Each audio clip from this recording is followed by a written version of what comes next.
Good evening friends, welcome back to my YouTube channel Himachal GK from पोंगबटलैंड। दोस्तों, इस video में हम इंडिया जीके के प्रश्न डिस्कस करेंगे।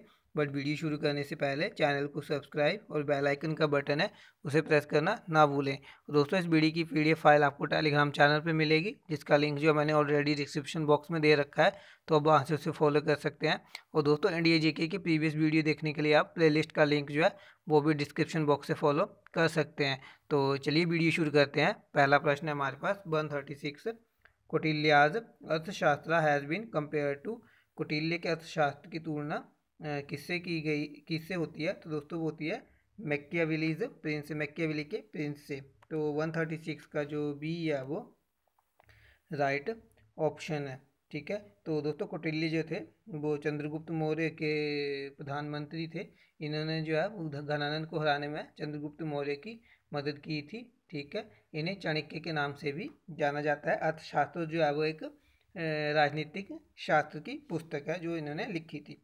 137 है, who was the first to introduce gold coins on a significant scale.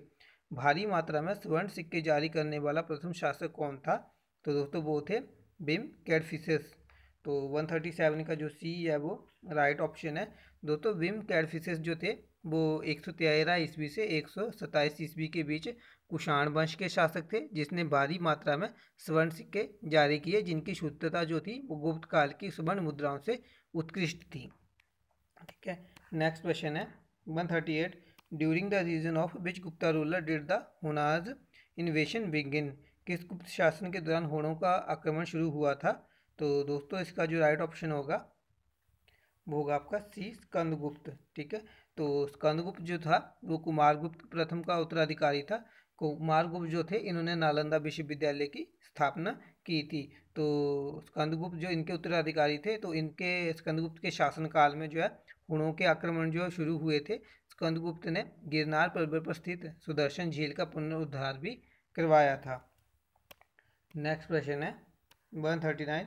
Which Delhi sultan separated religious from state politics. किस दिल्ली सुल्तान ने धर्म को राज्य की राजनीति से अलग रखा? तो दोस्तों वो था अलाउद्दीन खिलजी। ठीक है, तो 139 का ए जो है वो राइट ऑप्शन है। दोस्तों अलाउद्दीन खिलजी जो है वो गुलाम वंश की स्थापना करने वाले जलालुद्दीन फिरोज खिलजी का भतीजा व दामाद था। ठीक है, जिसने जो है वो जलालुद्दीन की हत्या 1296 ईस्वी में करके हत्या की थी और खुद जो है वो दिल्ली का सुल्तान बना था। ठीक है, तो जलालुद्दीन फिरोज खिलजी जो थे इन्होंने खिलजी वंश की स्थापना की थी 1290 में। तो दोस्तों अलाउद्दीन जो था इसके बचपन का नाम था अली तथा गुरशास्प। ठीक है, अलाउद्दीन खिलजी ने सेना को नकद वेतन देने एवं स्थायी सेना की नींव भी रखी। दिल्ली के शासकों में अलाउद्दीन खिलजी के पास सबसे विशाल स्थायी सेना थी। ठीक है, दोस्तों इसके अलावा अलाउद्दीन खिलजी जो था इसने जय जय जमेत खाना मस्जिद, अलाई दरवाज़ा, सीरी का किला व हजार खंबा महल का निर्माण करवाया था। ठीक है, अलाई दरवाज़ा को जो है इस्लामी वास्तुकला का रत्न भी कहा जाता है।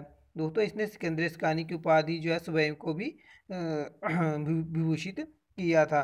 और दोस्तों इसने जो दक्षिण भारत की विजय के लिए मलिक काफूर को भेजा था, जो इसका सेनापति था। दोस्तों इसके अलावा अलाउद्दीन ने जो भूमि का जो है या कृषि में जो है काफ़ी सारे सुधार जो है किए थे। आज और दोस्तों इसके जो है सबसे फेमस है अलाउद्दीन खिलजी की आर्थिक नीति थी, जो कि व्यापक जानकारी जियाउद्दीन बर्नी की कृति तारीख फिरोजशाही से मिलती है। ठीक है, तो ये इसके बारे में थोड़ा था। इसकी मृत्यु जो है 5 जनवरी 1316 ईस्वी को हुई थी। इसके बाद दिल्ली पर बैठा था कुतुबुद्दीन मुबारक खिलजी 1316 ईस्वी में। नेक्स्ट क्वेश्चन है 140। In which year was the foundation of the Portuguese maritime empire in India laid. किस वर्ष भारत में पुर्तगाली समुद्री साम्राज्य नौसेना की स्थापना हुई? तो दोस्तों ये हुई थी 1510 ईस्वी में। तो 140 का ए जो है वो राइट ऑप्शन है। 141 है in which year did Akbar died. Akbar की मृत्यु किस वर्ष हुई थी? तो दोस्तों ये हुई थी 1605 में। तो 141 का भी ए जो है वो राइट ऑप्शन है। अकबर की मृत्यु 16 अक्टूबर 1605 ईस्वी को हुई। इसे आगरा के निकट सिकंदरा में दफनाया गया था। 142 है who said the Congress movement was neither inspired by the people nor divide और प्लान्ड बाय देम। किसने कहा कांग्रेस के आंदोलन ना तो लोगों के द्वारा प्रेरित थे और ना ही उनके द्वारा रचित और आयोजित थे। तो दोस्तों ये कहा था लाला लाजपत राय जी ने, ठीक है। तो जो कि ऑप्शन में नहीं दिया गया है, तो 142 का डी नन ऑफ दिस जो है वो राइट आंसर होगा। 143 है granular disintegration of rocks is more active in शैलों का कणिका में विखंडन कहाँ ज़्यादा सक्रिय है। तो दोस्तों ये होता है हॉट डेजर्ट में, उष्ण रेगिस्तानों में, यानी कि रेगिस्तानों में। तो 143 का जो ए है वो राइट ऑप्शन है। 144 है which clouds are associated with rain snow and sleet. वर्षा हिम और हिम वर्षा किस बादलों से संबंधित है। तो दोस्तों ये संबंधित है निम्बो स्ट्रेटस इन बादलों से। तो 144 का ए जो है वो राइट ऑप्शन है। 145 है विच ओशियन इज एस शेप्ड। कौन सा महासागर ऐसा आकार का है। तो दोस्तों ये है आपका अटलांटिक महासागर। तो 145 का सी जो है वो राइट ऑप्शन है। 146 है which is not an example of marine ecosystem. कौन सा सामुद्रिक पारिस्थितिक का उदाहरण नहीं है। तो दोस्तों दिए गए ऑप्शन में पॉन्ड लेक रिवर यानी तालाब झील नदी, ये सारे जो है मैरीटाइन यानी सामुद्रिक पारिस्थितिक का उदाहरण है। तो नन ऑफ दीज जो है इसका राइट ऑप्शन होगा, ठीक है, कि इनमें से ऐसा कोई ऑप्शन नहीं दिया गया जो कि इसके बाहर होता है। तो 147 है the Kaimur hills belong to the. Kaimur पहाड़ियाँ किससे संबंधित हैं।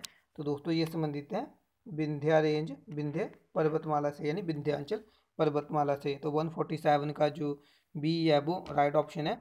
दोस्तों विंध्यांचल रेंज जो है का पठार जो है झारखंड, उत्तर प्रदेश, मध्य प्रदेश, बिहार, गुजरात और दक्षिण पूर्व राजस्थान में है।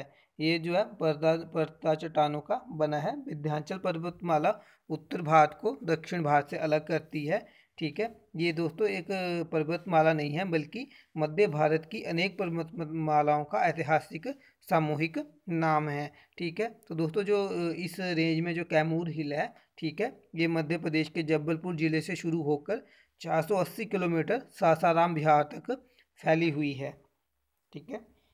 नेक्स्ट क्वेश्चन है 148 Indravati is a tributary of which river. Indravati किस नदी की सहायक नदी है। तो दोस्तों ये है गोदावरी की। तो 148 का डी जो है वो राइट ऑप्शन है।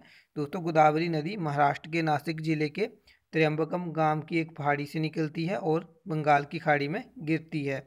तो इसे जो है विद गंगा या दक्षिणी गंगा भी कहा जाता है। प्रायद्वीप भारत की सबसे बड़ी व लंबी नदी है। इसकी लंबाई 1465 किलोमीटर है। गोदावरी की प्रमुख सहायक नदियां हैं पैनगंगा, इंद्रावती, प्राणहिता, मंजीरा, सबरी, पूर्णा, बैनगंगा, प्रवदा एवं भरदा, ठीक है। तो ये जो है इसकी सहायक हैं। 149 है the leading producer of coffee in India is. Bharat में कॉफ़ी का प्रमुख उत्पादक है। तो दोस्तों वो है आपका कर्नाटक। तो 149 का सी जो है वो राइट ऑप्शन है। 150 है the commercial crop of northern plain is. उत्तरी मैदानों की वाणिज्यिक फसल है। तो दोस्तों ये है शुगर केन। तो 150 का जो बी है वो राइट ऑप्शन है। 151 है citrus fruits are rich source of. खट्टे फल में प्रचुर मात्रा में होता है। तो दोस्तों इनमें पाया जाता है विटामिन सी। तो 151 का डी जो है वो राइट ऑप्शन है। Opium is obtained from. अफीम किससे प्राप्त होता है। तो दोस्तों ये प्राप्त होता है बीज से। अफीम का जो पौधा होता है उसके बीज से। तो 152 का डी जो है वो राइट ऑप्शन है। 153 है which is a contagious disease. कौन सा एक संक्रमित रोग है। तो दोस्तों दिए गए ऑप्शन में डिफेथीरिया, ठीक है, ऑप्शन सी जो करेक्ट है, ये एक संक्रमित रोग है। तो नेक्स्ट क्वेश्चन है 154 which fundamental right can be controlled by preventive direction act. कौन सा मौलिक अधिकार निवारक निषेध अधिनियम द्वारा नियंत्रित होता है। तो दोस्तों ये है आपका राइट टू फ्रीडम। तो 154 का जो सी है वो राइट ऑप्शन है, ठीक है। नेक्स्ट क्वेश्चन है 155 how many maximum term a person can serve as prime minister of India. कितनी बार एक व्यक्ति भारत के प्रधानमंत्री के रूप में सेवा कर सकता है। तो दोस्तों इसकी कोई सीमा निर्धारित नहीं की गई है, तो नो लिमिट। तो 155 का डी जो है वो राइट ऑप्शन है। 156 है the minimum age limit for the membership of विधान विधान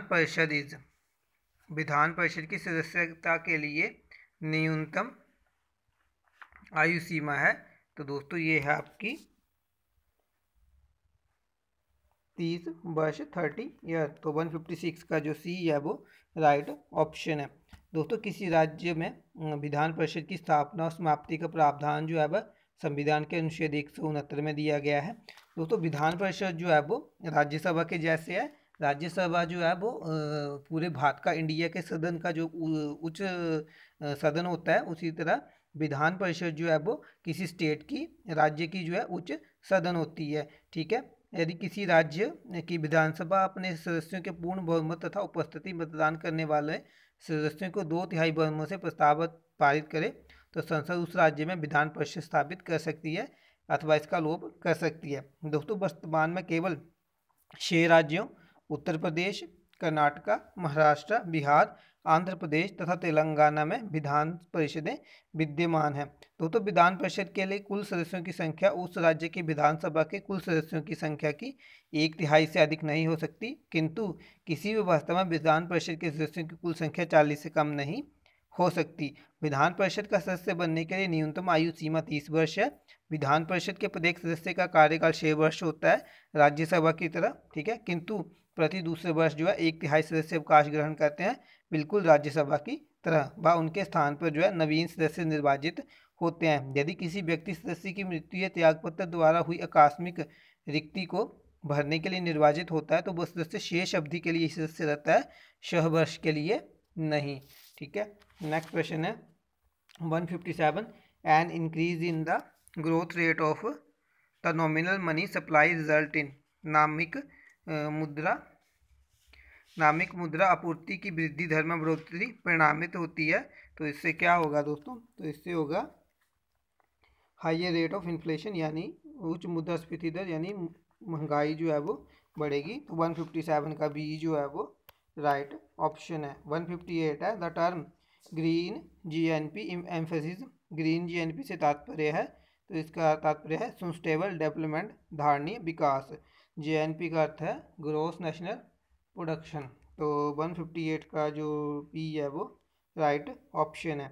159 है imperial bank was constituted in which year. Imperial bank की स्थापना किस वर्ष हुई? तो दोस्तों ये हुई थी 1921 में। तो 159 का ए जो है वो राइट ऑप्शन है।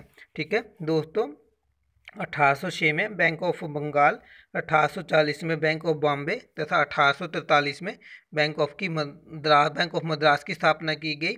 1921 में इन 3 बैंकों को मिलाकर इंपीरियल बैंक ऑफ इंडिया की स्थापना की गई और 1 जुलाई 1955 को राष्ट्रीयकरण के उपरांत इसका नाम बदल कर रखा गया स्टेट बैंक ऑफ इंडिया। ठीक है, तो इंपीरियल बैंक जो है वो स्टेट बैंक ऑफ इंडिया का पुराना नाम है। ठीक है, तो दोस्तों ये लास्ट क्वेश्चन था इस वीडियो का। तो आई होप आपको वीडियो अच्छी लगे। अगर आपको वीडियो अच्छी लगती है तो इसे लाइक करें, शेयर करें, मेरे चैनल को सब्सक्राइब कर लें। नेक्स्ट वीडियो में मिलेंगे, तब तक के लिए गुड बाय। जय हिंद, जय भारत, जय हिमाचल।